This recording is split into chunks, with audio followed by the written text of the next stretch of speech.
ચીનમાં એક ભયંકર અકસ્માતની ઘટના સામે આવી છે, જેમાં એક સ્કૂલ બસે બાળકો અને તેમના વાલીઓને કચડી નાખ્યા હતા. અકસ્માતમાં 5 વિદ્યાર્થીઓ સહિત 11 લોકોના અવસાન થયા છે, જ્યારે 13 લોકો ગંભીર રીતે ઇજાગ્રસ્ત થયા છે. પૂર્વ ચીનના શાનડોંગ પ્રાંતમાં એક સ્કૂલ બસ બાળકોને ઉતારીને પરત ફરી રહી હતી, ત્યારે અચાનક જ તેનું સંતુલન ગુમાવી દીધું. બસ સ્કૂલના એન્ટ્રી ગેટ પર ભીડમાં ઘૂસી ગઈ હતી, ત્યારે વાલીઓ તેમના બાળકોને શાળાએ મૂકવા આવ્યા હતા.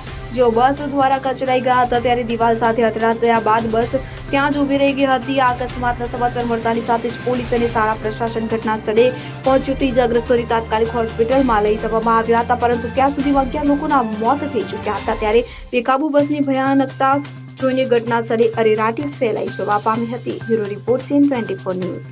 હવે જુઓ દેશ દુનિયાની તમામ ખબરો તમારી આંગળીના ટેરવે.